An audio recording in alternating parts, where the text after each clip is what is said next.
Title: Yosemite Nature Notes, California Grizzly. An adult grizzly bear stands on all fours in a grassy field, munching on plants. It has shaggy light brown fur and appears to weigh about 400 pounds. Some people believe that the word Yosemite comes from the word for grizzly bear. Grizzly bears have a very strong connection to Yosemite, although it's been a very long time since we've seen one in Yosemite. A photo of Miwok women and a bark house. The Miwok people in Yosemite Valley were divided into moieties. There were people south of the river were named for Coyote, Ahele, and they were water people. People north of the river were land people, and they were named for grizzly bear, or Uzumati. Mati referring to bear, Uzu referring to grizzly. The black bear is called Humati. A grizzly swings its large head back and forth as it lumbers along. For the Miwok people, the grizzly bear was the, for lack of a better term, spirit animal, the protector of the people. People are fascinated by grizzlies. They kind of embody these human traits that we as a culture admire. Persistence, never say die, undaunted. And so we raise the animal to this icon that we think exemplifies our better natures. This depiction of the grizzly as being heroic and iconic for the state of California. Various product labels with grizzly bears. Every Californian has seen that image of a grizzly bear on our flag, and that matters. That tells us that it matters. The places where people live now were fully populated by grizzly bears. Grizzly bears dining on whale carcasses on the beach, where now people lounge and relax. There were grizzly bears where Los Angeles is now. There were lots of grizzly bears where San Francisco is today. A map of California. So to go from 10,000 grizzly bears estimated to live in California at the time of statehood to none by 1925, 75 years later, is really quite startling. We have lost something that we're mostly not aware of, something that used to be so numerous, and we hunted them to extinction. On the map, grizzly bear distribution shrinks to nearly nothing. The grizzly bear's presence in Yosemite was one of the many things that added to its wildness that we're now missing. And I think it's important for us to know about where the name Yosemite comes from, for us to know about a character like Grizzly Adams. Grizzly Adams was one of the shows when I was growing up as a kid, you know. You got this hairy old guy, and he's got a bear, his best friend.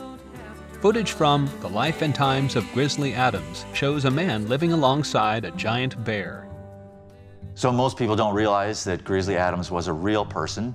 He capitalizes on the romance and the mystique of the frontiersman and has what he calls the Mountaineer Museum right in San Francisco on Clay Street, where you can come and see his live menagerie of grizzly bears, black bears, eagles, all sorts of things. He describes having a base of operations or a hunting camp near or in Yosemite at the headwaters of the Merced River. He sometimes would find a denning female, kill the mother, take the cub, and raise it. And one of these cubs became his most famous bear, Benjamin Franklin, well enough known as a resident of San Francisco that when he died in 1858, there was an obituary written for him titled "The Death of a Distinguished Native Californian." Drawings of the bear Ben Franklin. Grizzly Adams himself passes away 2 years later in 1860 and is buried in his home state of Massachusetts. We don't know what became of the remains of Ben Franklin. On John Adams' tombstone is a carving of the man and bear standing together. There are a lot of good stories about the last grizzlies. Wellman's bear was one of them. We have a fascinating account from 1887 written up by a rancher named Robert Wellman, who describes the killing of what some consider to be the last grizzly in Yosemite. Handwritten notes. Wellman is a stockman. He's running cattle near a place called Crescent Lake in the south part of Yosemite. And he finds a carcass of one of his cattle, and he finds bear tracks around this carcass, and he realizes there's a grizzly bear here.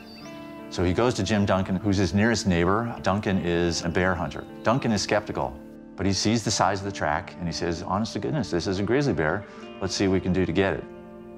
It takes them several days of hard work, but they are successful in killing the grizzly, which Jim Duncan then sells to Thomas Hill, the Yosemite painter, who displays the hide on the walls of his studio in Wawona. The hanging hide is the size of double doors. Eventually, the grizzly pelt is given to the Museum of Vertebrate Zoology in Berkeley, and that's where it is today. It's one of the very few remnants of the last of the California grizzlies. The stored hide is tagged with a label. Animal skulls line the shelves. I believe we are less when we don't have grizzlies and wolves and mountain lions. These all make up the world that we're a part of. And so we have to be aware of the animals and plants that are left to us to realize how quickly they can be gone. And yeah, it would be nice to see the California grizzly back, but I think we've reached a point of no return for some of those animal species, and we just have to learn from our mistakes and prevent it from happening to other animals. Perhaps we shouldn't take over every wild place and every wild thing, that we should make space for wild animals, for plants that are rare, for landscapes that are rare. That should be important to us. Various shots of wildlife in the park, followed by a photo of Yosemite's mountain wilderness. Credits: produced by Stephen M. Bumgardner, featuring Ben Cunningham Summerfield, Pete Devine, Susan Snyder. The National Park Service logo and Yosemite Conservancy logo appear.